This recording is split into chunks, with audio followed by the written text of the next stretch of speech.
Welcome everybody. Hope everyone's having a meaningful Hanukkah. We don't like saying happy. It reminds us of some other events. So we'll say a meaningful Hanukkah for all of us here in the Holy Apple. We are on the last day of Kislev, 29th of Kislev. Tonight, tomorrow is a new month. So we wish a good month to one and all. And today we have part 2, a class that we started 2 days ago in the holy city of Jerusalem. And now we will conclude this class. It is really a must-see. Will the real Hanukkah please stand up? So 2 days ago in Jerusalem, in our first part, a short recap, we see something very interesting. The word Kislev, the month that we are in right now, the holiday of Hanukkah is of course in the month of Kislev. If you divide up the word Kislev, you have Kis and Lev, which Kaf Samech means to be hidden, Lichasot, to hide, and Lev is Lamed Vav, is the 36 in numerical value. So the hidden light of 36, which is a very, very deep message. When this class is titled, "Will the real Hanukkah stand up?" That is really the question, because of the fact that Hanukkah is really hidden from most, whether people are religious or non-religious. This holiday is really, the main idea behind the holiday is really hidden from most people. So that's why it's in this month, which is called the month which is hidden. And that's why interesting that there was a flask of oil that was kosher, that was hidden, and they were able to discover it. So everything in this holiday is kind of is connected to ideas that are hidden, and we must come and reveal them. So when we say, will the real Hanukkah stand up? On one side, one side of the battle of the boxing ring, we have, of course, the miracle of the finding of the one flask that was sealed with the signature of the high priest. Most people understand Hanukkah to be the time where there was this miracle, and that's why we celebrate, that's why we lit candles, and that's why it's 8 days. Weighing in on the other side of the ring, we have a totally different picture of what Hanukkah is. Hanukkah is a time of Jewish independence. Hanukkah is a time of the rededication of the temple. Hanukkah is a time of vengeance against the Jewish enemies. Hanukkah is the time of rekindling a Jewish state rule in the land of Israel and throwing out our enemies from the land of Israel. Two very, very different approaches to what Hanukkah is. And as we say, most people in the world are celebrating the first, the light concept, and not the latter concept. And we brought in various sources to show that there are sources on the side weighing in for the candles, and there are sources weighing in on the side, the opposite side, of Jewish military victory, Jewish state, independence, revolt, vengeance. We see very, very clear opposites. Hard to understand. Okay, now we continue on our journey here. We have 2 verses. The subject right now, which we will see, which we will prove. is something that caught my eye. Just a little bit of history, how this subject came up to me. I was reading over the art scroll work on the holiday of Hanukkah, and I was also reading the art scroll historic book. There's a book of history of the Second Temple time period. And both these works by Art Scroll, I don't know if they're from the same author or not, it's irrelevant, but both of them, the idea was simple. That most people think that Hanukkah is about a victory over the Jewish enemies, the Greeks, or the Greek Syrians. And they go, quote unquote, to try to disprove this and try to paint a picture that Hanukkah is not about a Jewish state, independence, revolt. It's really about oil, candles, and what that represents. So to me, this was very bothersome, and I started delving into the subject. So let's look at the sources. And by the way, the sources that the Art Scroll brings down are, number one, they bring down a book called Seder Olam Zuta. Number two, from the book The Maccabees. Number three, the Abarvanel. Those are their main sources, the Art Scroll, where they show that the Jewish victory, Jewish independence, a government forming in the land of Israel took place 24 years after the events that we celebrate on Hanukkah, on the 25th day of Kislev. According to their calculations, Hanukkah took place in the Jewish year 5997, and only 24 years later, in the year 621 or 22, the Jews finally became independent. However, the miracle that we celebrate, which was 24 years before, and there was no military victory, there was no Jewish independence or state. So therefore, we celebrate the Hanukkah of the finding of the one flask and the miracle that took place, that it lasted for 8 days, and it has nothing, Hanukkah really has nothing to do with events that happened 24, 25 years down the line. So let's look into more Jewish sources and see, was there a Jewish victory here on Hanukkah? The same time that they found the oil? Was there independence when they found the oil? Was there vengeance? So let's roll. Right now we have two sources.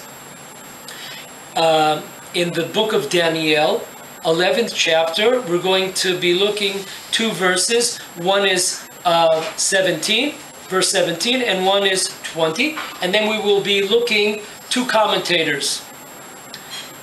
One is Rashi in two different places, and the second one is Mitzudat David. So these are heavyweight commentators on the Torah. So I'm going to read in English these two verses, and then we will look into the commentary.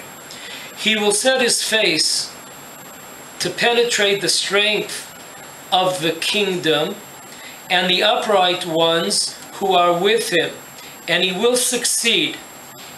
He will give over to him the daughter amongst women to destroy her, but it will not succeed, and she will not be his.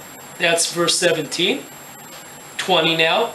There will arise in his place one whose glory of kingship is the overthrow of the oppressor.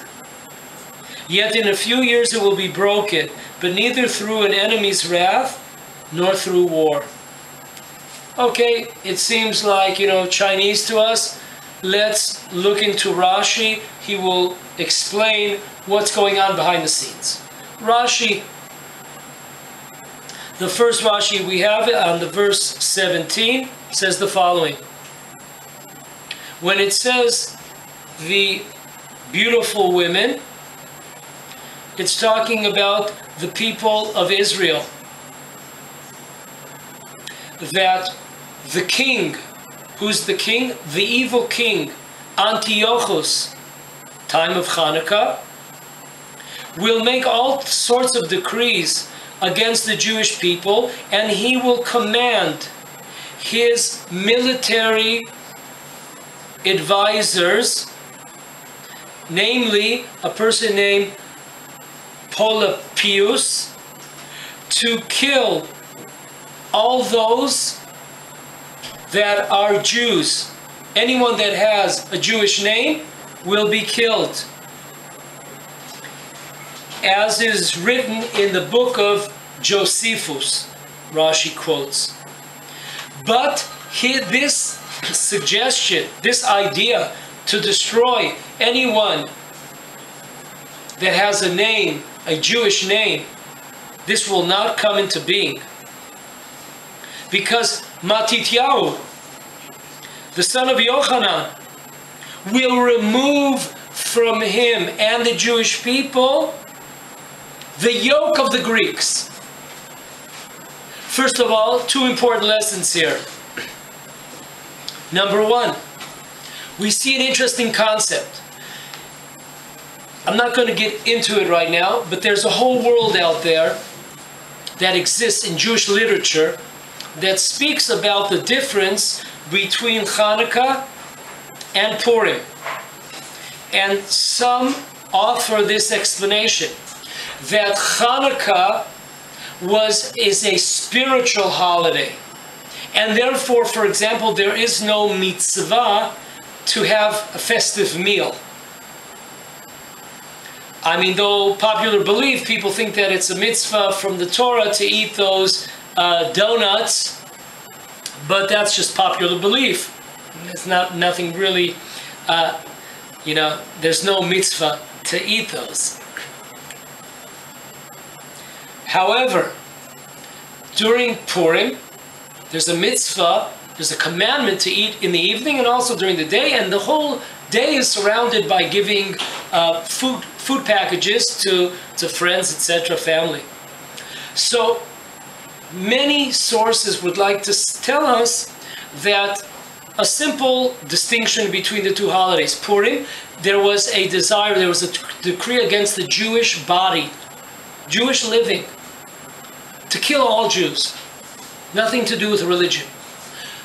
On the other hand, with Hanukkah, if Jews were willing to give away their special Torah, they could live happily ever after with the Greeks. Just check out the Hellenists, who approximately became 1/5 of the Jewish people, which is a pretty high percentage.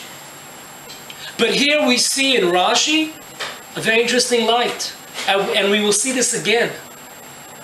Not simple, not so quick to make this distinction.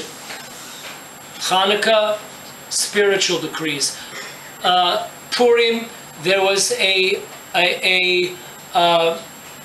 the body of the Jews to destroy the Jewish nation. Not so simple. Rashi tells us here that Antiochus, the evil king of Greece, he gave decrees, anybody with a Jewish name, anybody that was Jewish, to be killed. No questions asked here. He doesn't say, well, give him one of these quick tests to see if he's religious or not. Does he have a beard? Does he have peyot? Does he have a kippah on? Is he wearing tzitzit? Check out if he has a circumcision. Doesn't say that. There was a decree against Jews to destroy the Jewish nation. Very interesting. That's number one. Number two, we see very clearly, unlike Art Scroll, we see very clearly here that Matityahu was successful in removing the yoke of the Greek government off the Jewish neck. Next Rashi. This is in the verse 20. Rashi says the following. Hashem will strengthen the base of Matityahu, the son of Yochanan, in enabling him to remove the government, the leadership of the Greeks off the necks of the Jewish people. He will become a leader, and he will have tremendous amount of strength. Matityahu and his sons, the children of Matityahu, will have tremendous strength, and they will become the leaders, statehood of the Jews. This government, however, will not last for a long time, and not because of the fact that the nations will come against it and destroy it, rather because of internal strife amongst Jews. So we see here in two places in Daniel, Rashi clearly says that Hanukkah celebrates the removal of the foreign rule of the land of Israel. Mitzudat David, on the verse 20. He says the following. Hashem will strengthen the foundations of the Hashmonaim and of Israel, and he will remove the foreign leadership, the foreign rule of Israel, and he will replace it with a kingdom ruling class of the Hashmonaim. And they will be tremendously successful with their kingship, and they will also be tremendous warriors. So they're going to be statesmen and also tremendous warriors. But in a short amount of time, relatively speaking, historically speaking, their kingdom will become weak, not from the nations, but from internal strife. So we see here two great commentators saying straight out that Hanukkah represents Jewish statehood, a revolt against the Greeks. That's really vengeance against the Greeks. That's what Hanukkah is really about. Our next source is very interesting.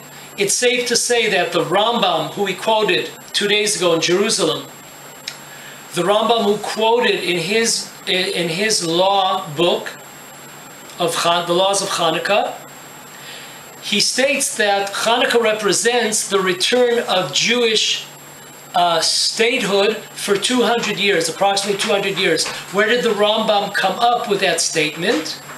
I've heard from certain sources, rabbis of our times, they'll quote various sources, but I think it's mistaken. Here is the true source. Rambam got his source from no other than Rabbeinu Sadia Gaon. Rabbeinu Sadia Gaon writes on his commentary to the book of Zechariah, one of the books of the Bible, Zechariah, in the 9th chapter. Here's what he writes. Very interesting. There's an interesting pasuk. Moshe Rabbeinu, Moses, before he passes away, he blesses all the Jewish tribes. One of the tribes that he blesses is Levi. And an interesting blessing that he gives to Levi, Barech Hashem Chelo, Foal Yadav Tirtzeh, Machatz Motnaim Yadav, Umisanav Mini Kumun. Very, very interesting. Why?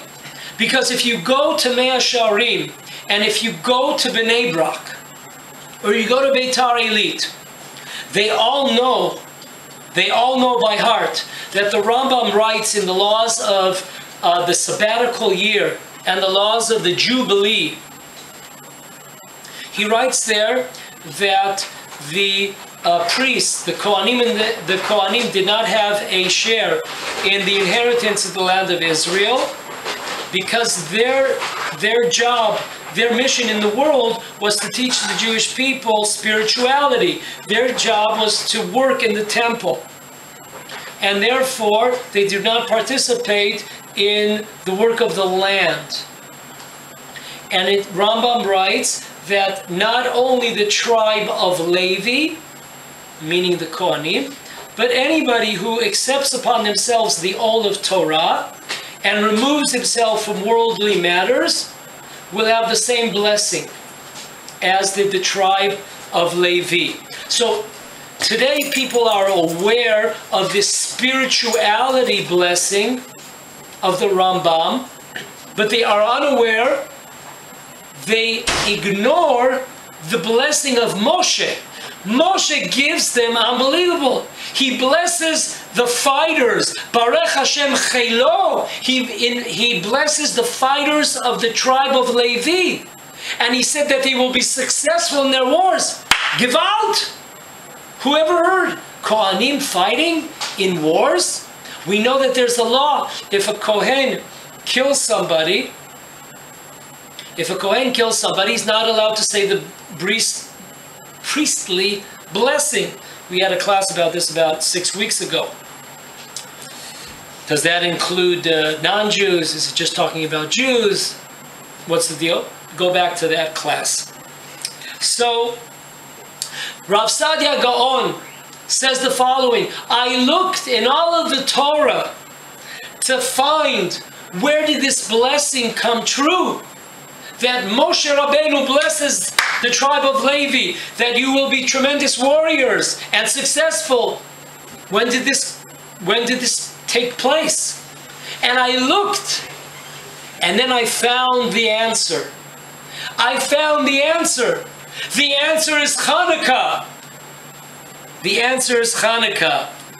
Hashem gave them, via Moshe, Hashem gave them a blessing in order to destroy the enemies that come up against the Jewish people. And this is exactly what Moses was talking about. Okay? Because this was the war. This is the words of the Rav Sadia Gaon on his commentary to Zechariah. This was the war against the ruling class of the Greeks.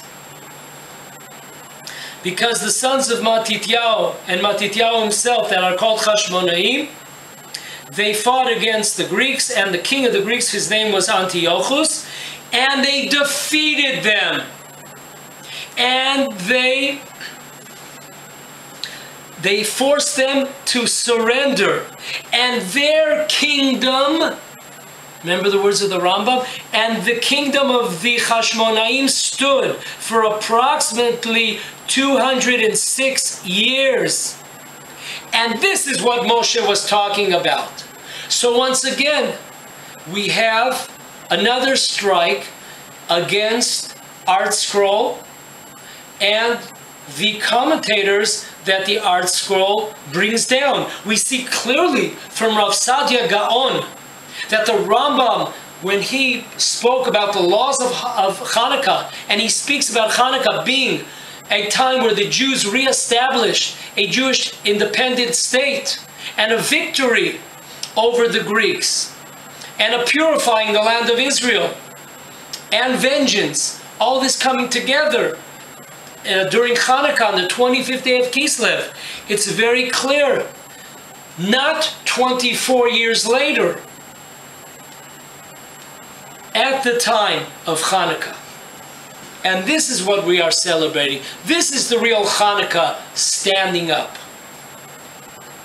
Our next source, by the way here, fancy. Let's see if we have another one here. Okay, hold on to this.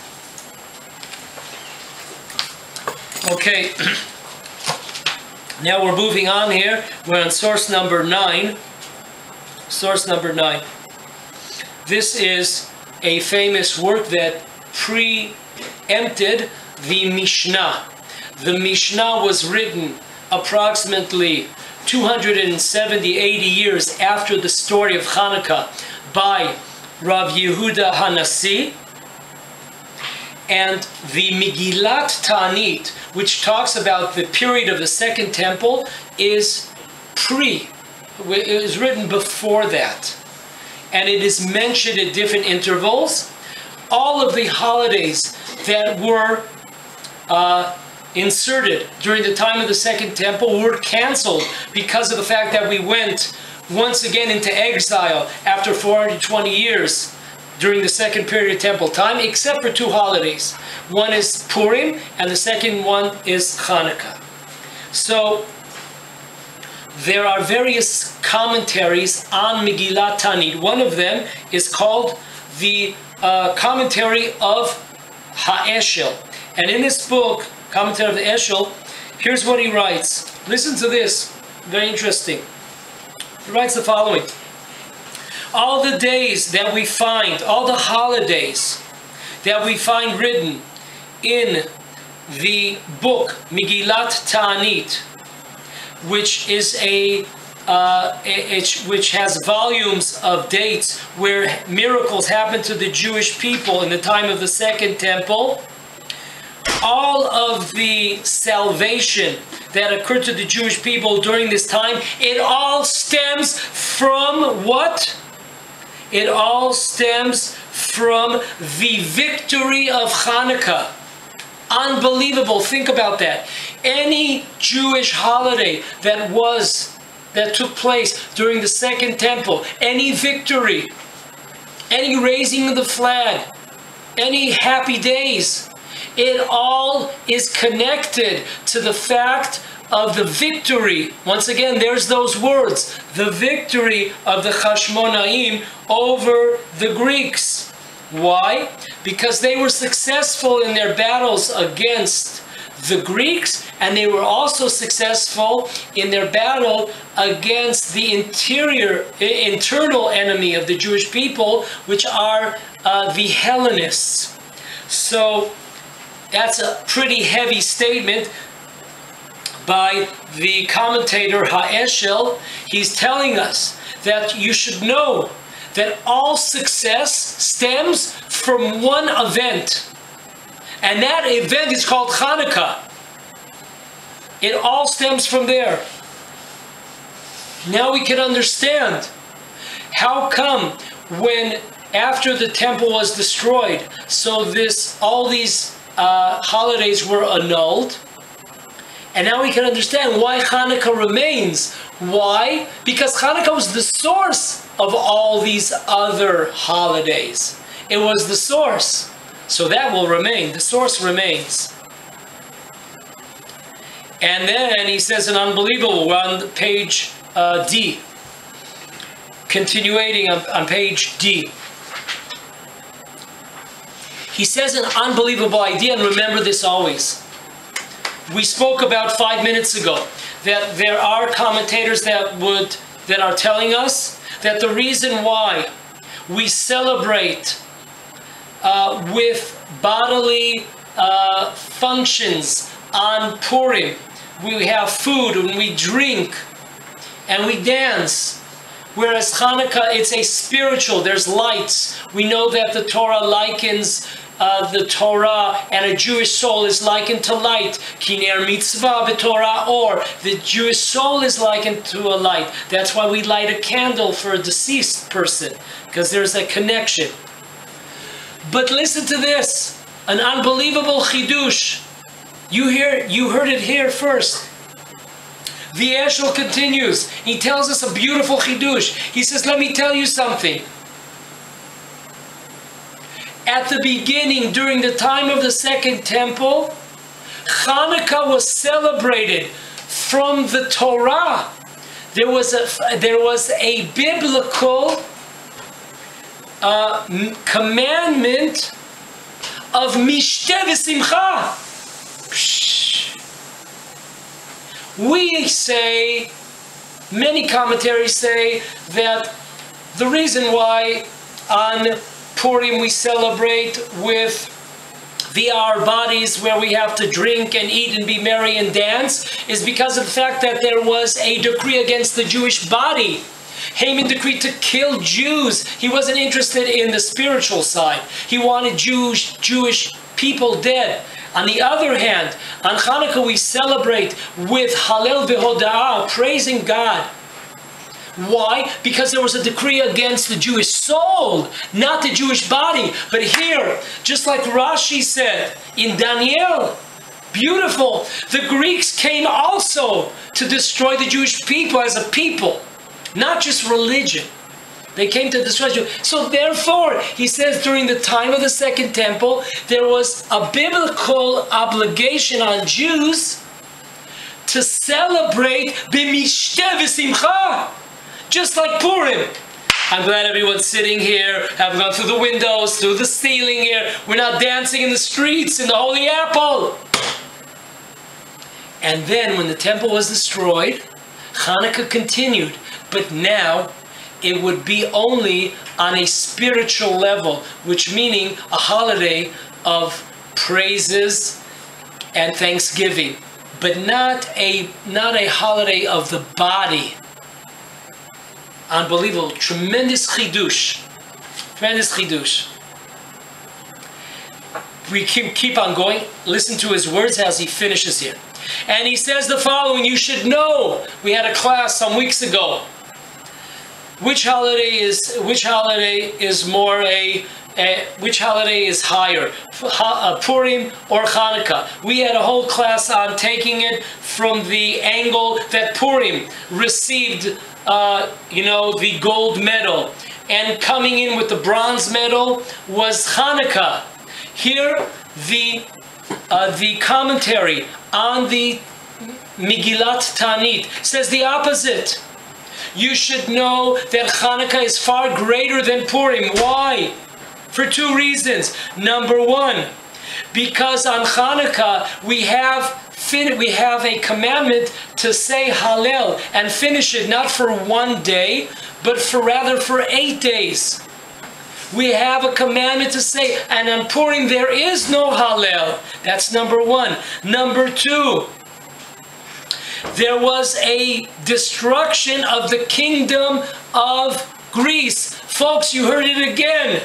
Those are the words. Ibuda shel malchut. Unlike Art Scroll. Ibuda shel malchut. On the 25th day of Kislev, we celebrate that there was no longer the rule of the Greeks in the land of Israel, and the Jewish people revolted against the Greek rule, and we created an independent, once again, after perhaps 200 years, we created a little bit more, created a independent Jewish state, Jewish kingdom, a free kingdom in the land of Israel. So we see once again. Okay, we're on number 10. This is a history book written, it's called Seder Adorot HaKatzar. It was written by Rav Shlomo ben Izri. It's a very popular book today in Jewish schools. And listen to what he says. He says the following: the Greeks who were the inheritors of the great Alexander the Great, continued their rule over the land of Israel, and they ruled over the land of Israel for 180 years. And the last ruler of the Greeks, his name was Antiochus, and he was a very wicked person, and he caused tremendous troubles for the Jewish people. In his times, there were various decrees. For example, the Jewish people had to write on the horn of an ox. They would have to write, "We don't have any connection to the Jewish God." These decrees continued for 52 years. Very interesting. There's a discrepancy amongst commentators. How long were these decrees? There are some books that talk about 3 years. Some books talk about 5 years. The Rambam, if I'm not mistaken, the source of what Rav Ben Izri is writing, if I'm not mistaken, it's in the Rambam. Maimonides writes this. Afterwards, after 180 years, talking about Hanukkah, 25th of Kislev, the Hashmonaim chased out of the land of Israel the Greeks. This was Matityahu and his sons and his warriors. And they had a tremendous victory, and the Greeks suffered a tremendous defeat with the help of Hashem, the miracles of Hashem. At this point, the Hashmonaim took the reins of the kingdom into their hands, and this continued for 103 years. Once again, right away, Hanukkah, the Hanukkah that we celebrate. It's not what the art scroll and the commentaries that he brings down. Not so. It happened right away. That's the Hanukkah. This miracle happens. We said that according to art scroll and the commentators that he brings down, the miracle of Hanukkah happened in the Jewish year 5997. According to the majority opinion, this was not so. It happened 24 years later. It happened in the years 3622. And the Rav Ben Izri writes in his book, Seder Adorot, he writes the following, that their kingdom, their government continued, the Hashmonim government continued for a period of 26 years. No nation ruled over the Jewish people. Even so, even though that there were wars here and there that did continue during this period, but the ruling, the state, just like today, in the land of Israel, we've had many, 6, 7 wars. But it doesn't change the fact that Israel continues to rule here. There are wars. But that's how he writes it very clear. And this continued till the Romans slowly began to take control, political control over the land of Israel, to eventually they destroyed the temple. So we see another clear source that the 25th day of Kislev that we celebrate, the Chanukkah that we celebrate, is the Chanukkah of the military victory, is the defeat of the Greeks, is the setting up of a Jewish kingdom, is the revolt, is the vengeance against these wicked people. That's what we're talking about. That's what we're singing about. Okay, moving right on. Now, 12, source number 12. We have the Ramah, the famous halachic authority, the Ramah, Rav Moshe Isserlish. Rav Moshe Isserlish brings down in his book the following. He brings a quote from the book, a ancient chronicled Jewish book called, it was written by the Ravid, not the Ravid that comments on the Rambam, but a different Ravid.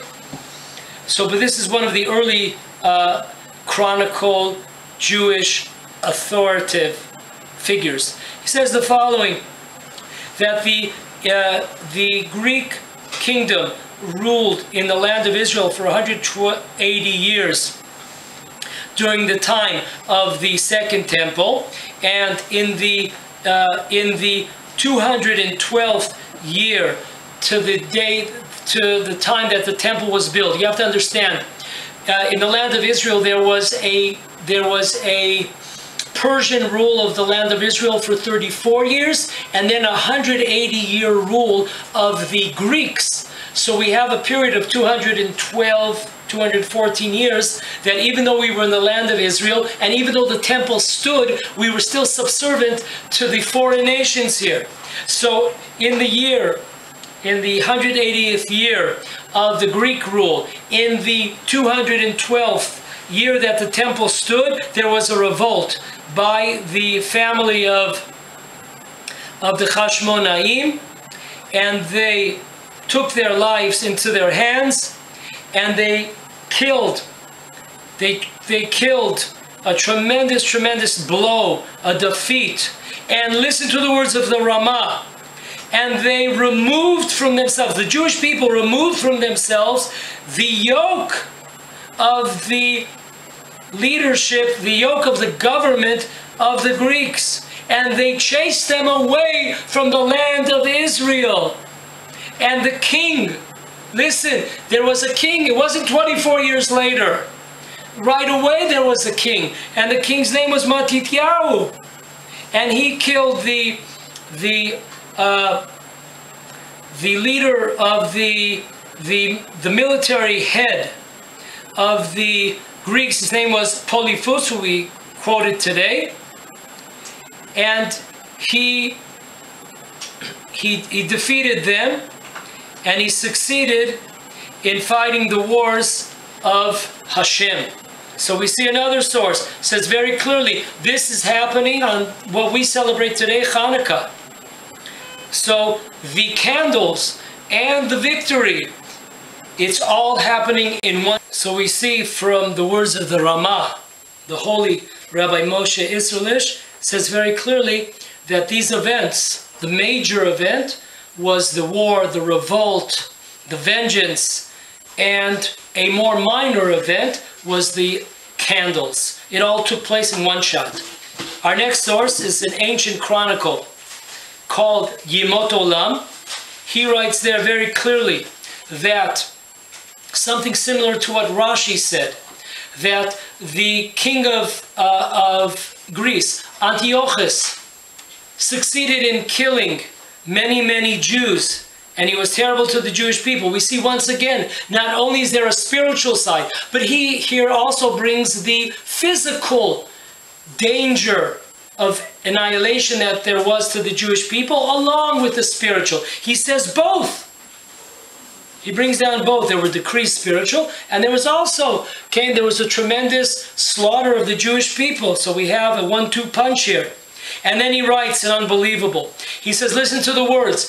Matityahu and his children and the warriors, they revolted. You got that word right. They revolted against the Greek government, and they threw them out of the land of Israel. And this is the miracle of Chanukkah. He says, this is the miracle of Chanukkah. And afterwards, he goes on and says, afterwards, they found a flask of oil, and they lit it, and it lasts for 8 days. But the miracle of Chanukkah, the real big-time miracle of Chanukkah, is what we just said, is the uprising, is the revolt, is the vengeance, is the independent state, is the ruling over the land of Israel, of the Jewish people. This is Chanukkah. This is the real Chanukkah standing up. Going on, another ancient chronicle is called Tzemach David.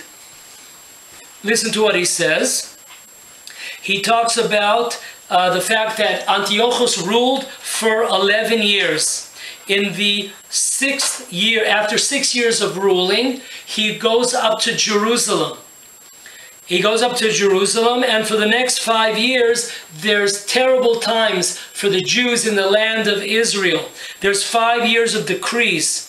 Okay, the last 5 years of he had 6 years before he came up to the land of Israel, and 5 during the time that he came up to the land of Israel, and he destroyed the temple until the time. And listen to what he says. The Tzemach David says you should know that this Antiochus killed a tremendous amount of Jewish people during this 5-year period of time. Once again, we see a physical threat to the Jewish people, not so much a spiritual threat, even though, of course, both are true. But not what we were taught, that it was only spiritual. No, it was spiritual, of course, but it was also a physical threat against the Jewish people. And therefore, we said, on the Eshel says on Megillat Ta'anit that during the time of the Second Temple there was a commandment, a biblical commandment, to celebrate Hanukkah as we celebrate Purim. There was a mitzvah of mishteh v'simcha, of celebrating, of feasting, of drinking, and being happy, just like on Purim. And that only concluded when the temple was destroyed. So we see here the same. And the Tzemach David adds that this annihilation of the Jewish people continued for these 5 years until Hashem gave strength to the Jews to avenge themselves. He uses the word once again, Chanukkah, an aspect of nikama, vengeance against those that decreed spiritually and physically against the Jewish people. So take those two, okay, these additional sources. Okay, now we have our next, we have in source 15, this is a continuation of the work, tremendous work of Tzemach David, who was an ancient Jewish chronicle. And he writes very clearly that the years of Hanukkah are the following. In the year 3610, Antiochus, the evil king of Greece, takes over. 5 years later, he comes up to the land of Israel, destroys the temple. He totally destroys and impurifies the temple. And this took place up until the year of 3621 or 22. And he writes some important information, which I will summarize. First of all, he uses the expression when he comments about the Hashmonaim, he uses the expression kings. Now, once again, remember, the art scroll and the commentators that he brings say that Jews received independence only 24 or 25 years after the story of Hanukkah. And that's why the whole idea of Hanukkah is the candles. Because the only thing that happened on the 25th, according to their opinion, in the year 3597, the only thing that happened was that we were able to rededicate the temple. And that's it, and the candles. And that's all we were able to do. Even the decrees continued on paper. They were not enforced, but on paper they continued for a few more years, on paper at least. So here we see total different picture here. We see that the years are different in 3621 or 22, and he uses the word, he calls all the Hashmonaim kings. Well, if you're a king, you must have a kingdom, because you can't be a king without a kingdom. Even though today they do have concepts such as shadow governments, but that did not exist then. So he brings down the whole history of the wars between King Yehuda and how he destroyed many of the generals, the army generals, goes down the whole list. And then he tells us very interesting historical fact. He tells us that Hashem plagued the wicked king of Achashverosh with boils to his skin, and they brought in doctors and medical care. No one was able to cure him, and he had such a terrible stench about him, a smell. People, they had to stay away from him. Eventually they carried him, but they could not take the smell of his body decomposing, and they just threw him to the side. Now listen to this. Listen closely. He says the following, that Tzemach David. He says the following. Because of the tremendous, we're on the last paragraph on the right side. Mipnei Yeshua Gdola, the last paragraph. Because of the tremendous salvation that Hashem did at this time, that He brought the Jewish people out of darkness and out of calamity into a tremendous light, because of all the miracles that happened at this time, they decided to instate that there should be a holiday of 8 days of thanksgiving and praising to Hashem till the ends of time. And listen to what he says now. Listen very closely. He quotes the book Megillat Ta'anit, which preceded the Mishnah of Rav Yehuda Nasi, and he says, this question was posed by the Megillat Ta'anit. Why do we have a celebration on Hanukkah of 8 days? There is no other holiday that has 8 days. So how come they decided to give the holiday 8 days, not 7 days, not 1 day, 2 days? Why did they decide 8? And the answer given by Megillat Ta'anit was that the Chashmonaim, they dedicated themselves for 8 days in order to get the temple on its feet again. So because of the fact that it took them 8 days to get the temple back on its feet, that's why we celebrate 8 days. He doesn't write anything about the miracle of the candles lighting for 8 days. It's just that the Jewish people rededicated. It took time to rededicate the temple, and that period of time was 8 days. So to remember this rededication of the temple, we celebrate 8 days. But now listen to this. The Tzemach David, he brings in another source from a book. It's called Ma'or Einayim, which is also history of the Jewish people, which was written approximately 150 years ago. And he brings down two sources. The book Ma'or Einayim, he brings down 2 sources. One of them is Yosifun, and one of them is the Chashmonaim books. And he says, why is Hanukkah 8 days? Listen closely. It's 8 days because of the fact that what's the closest holiday before Hanukkah? Sukkot. How many days is Sukkot? Sukkot is 7 plus 1. There's something called Shmini Atzeret. So there's 8 days of Sukkot.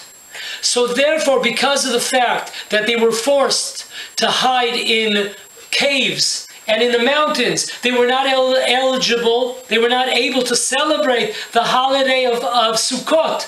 So that disturbed them, because this is the highest of all the 3 going up to Jerusalem. The highest holiday of the year, as we know, is the holiday of Sukkot. On Passover, we say one time, V'samachta. On Shavuot, when we receive the Torah, we say 2 times, be happy, V'samachta. On Sukkot, it is the top, the head of the whole entire year. There is no other holiday as great as Sukkot, with all its commandments. On Passover, we have a positive commandment to eat matzah. That commandment is for 1 night. 7 days, we have a commandment not to eat leaven and bread. But on Sukkot, we have all the 4 species. We have the Hallel, we have the sacrifices, we have a mitzvah to eat, the building of the Sukkah. There is no other holiday as great. So this hardship that they were not able to celebrate the last holiday of Sukkot. This is the reason why, not the finding of the oil flask and it lasting 8 days. The true reason, the most important reason of the 8 days is the reason why that they wanted to bring a memory of Sukkot, that the Gentiles succeeded in uprooting from us. We were not able to celebrate it. We will show you that you did not uproot our 8 days of Sukkot. We will now enact a new holiday of 8 days. Folks, unbelievable.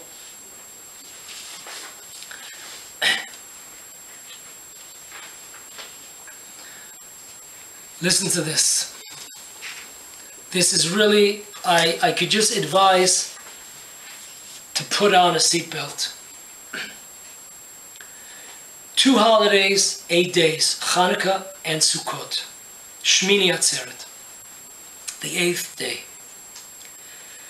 We have here the Rokeach, Bala Rokeach. He's a tremendous giant before computers were even thought about. He has a tremendous commentary on the Siddur, on the prayer book, the Jewish prayer book. What does he write?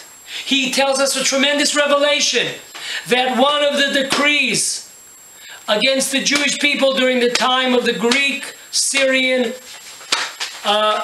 rule over the land of Israel, you know what it was? That you were not allowed to build a sukkah. You were not allowed to build a sukkah. And that's why we have 8 days. The Baal HaRokech writes this on his commentary on his prayer book. It's good we're still sitting here. Okay, very interesting. So we have here, we have Josephus. We have the book of the Chashmonaim. We have Baal HaRokech that says this. And let's go, we're not finished yet. We're not finished yet. It says in the Arugat HaBosem, which brings down different Midrashei Chazal. Listen to this. Listen to what he says. He said that there were Jewish anti-Semites, Jewish enemies of the Jewish people. See, it's nothing new. They always existed. And they came up to the Greek leadership and they told them the following, that if you want to be successful over the Jewish people, if you want to annihilate and eliminate the Jewish people, we have the recipe how to do it. Yeah, let's hear it. There's 2 things that you must abolish. And it's based, listen to this, they knew this verse in Kohelet, a book written by King Solomon. They knew this verse. Listen to the verse. The verse is in chapter 11, verse 2. Ten chelik l'shiva, give the people a share in 7, and give them a share in 8. What do we learn from that? What does that verse mean? Give the Jewish people a share in 7, and this is not the stock market here, and a share in 8. So these anti-Semite Jews said the following. This means the following. If you are able to eliminate 7 and 8, what is 7? 7 represents the lighting of the candles. 7 represents the 7 lights of the temple. If you're able to stop them from lighting the menorah, candelabrum, which represents 7. And if you are able to abolish the holiday of 8, what's the holiday of 8? Sukkot! The Jewish people will be annihilated. This is inside information, folks. Shh, secrets of the Jewish people. If you could eliminate, based on a verse in the Torah, if we could eliminate 7, the candles, and if we could eliminate 8, Sukkot, we could eliminate the Jewish people. So listen to this. Listen to the words of this Chazal. So Hashem says, Amar HaKadosh Baruch Hu, Brother Len, open up your heart, man. Hashem says the following. You, okay, he tells the Gentiles, you are giving, you are suggesting, you have all these kinds of evil schemes against the Jewish people? Let me tell you something. You want to uproot the candle lighting of the Jewish people? You want to uproot the holiday of Sukkot of the Jewish people? I'm going to punish you. And you will see, he's talking to the Greeks, you will see that there will be an additional holiday. Not only aren't you going to be successful in uprooting the Jewish people and their commandments, but we will add on. Hanukkah is a rabbinical holiday. It's an add-on to the Torah. You think you will uproot the candles of 7? Know that there will be a holiday which we will rededicate the lighting of the menorah, of the candles, of the 7 candles. We will once again reignite the flames of the menorah. This will be on Chanukkah. And you know what? You wanted to uproot the holiday of Sukkot? You're going to get another holiday. And this too will be 8 days. And this holiday will be called Chanukkah. So folks, we see the whole idea of Chanukkah and 8 days is not so much the miracle of the candles lasting for 8 days. That's a small miracle particular. There were miracles every day, 10 miracles every day in the temple. This was a small part of the true miracle.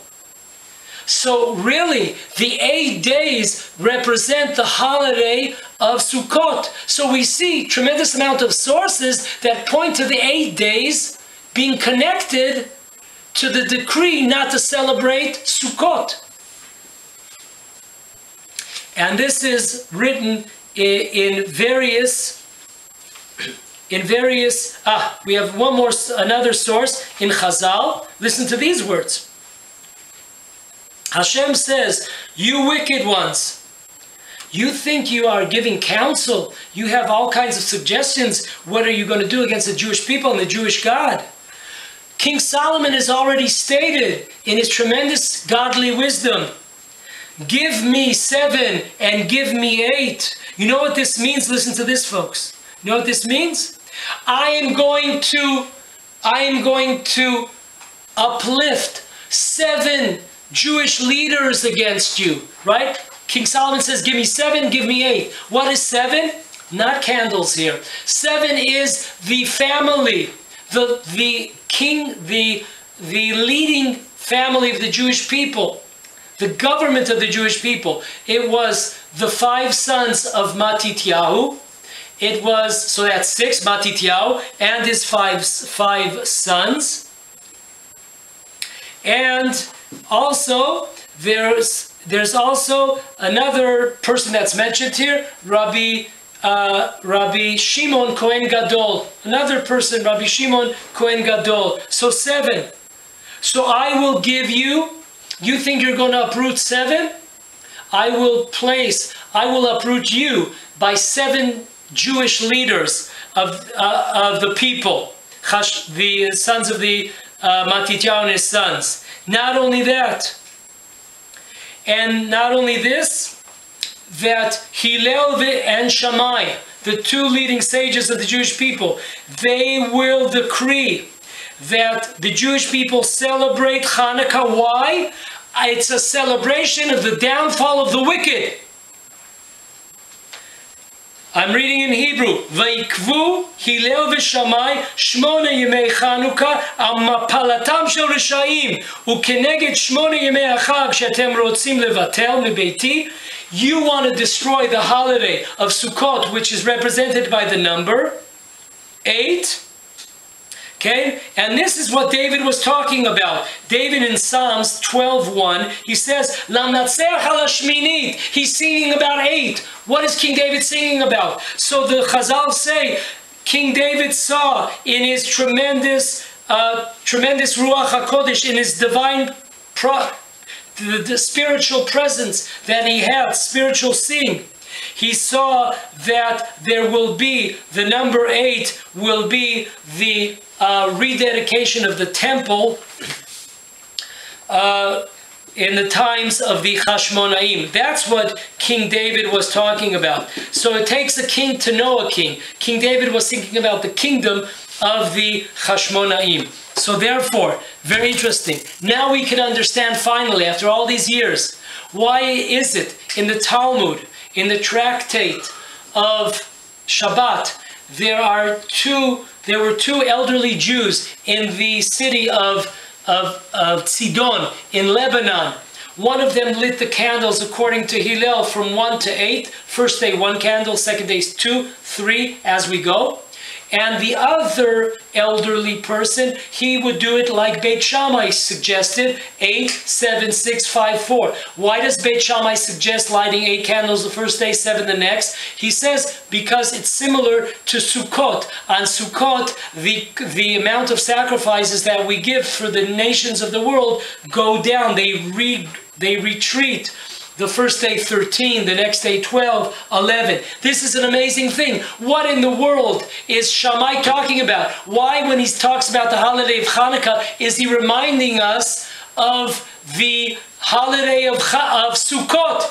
Now we understand, because the whole reason, the major reason why that Hanukkah was set up was due to the fact that it was that the Gentiles tried to uproot the holiday of Sukkot, which is 8 days from the Jewish people. Hashem gave us a new holiday represented by the 7 candles that are lit in the temple and represented by an 8-day new holiday that we received. Listen to this. Go to the page, the last page, F. Unbelievable source. This was in the time of the Rambam. We're talking about some 800 years ago. Rav Yonatan Miluno. Rav Yonatan Miluno writes the following. He has a commentary on the tractate of Shabbat. Listen closely to the beautiful words. He says the following. The next year, the Gemara, he quotes the Gemara. The next year, after Hanukkah, it was decreed by the Jewish people, the sages, that there should be 8 days of celebration. Okay? And he says the following, these 8 days of celebration, because there was never such a great miracle that occurred to the Jewish people as in the days of Hanukkah. Because Paro, when you see Paro did not make any decrees on commandments. He just had a decree against the physical Jewish presence. He wanted to eliminate the Jewish babies. But here there was a chidush. Not only was it a physical annihilation of the Jewish people, it was also a spiritual. And therefore, because it's a spiritual battle here, therefore they made a holiday. They made a holiday that is a longer holiday, not a short holiday. It's like the days of what? Sukkot!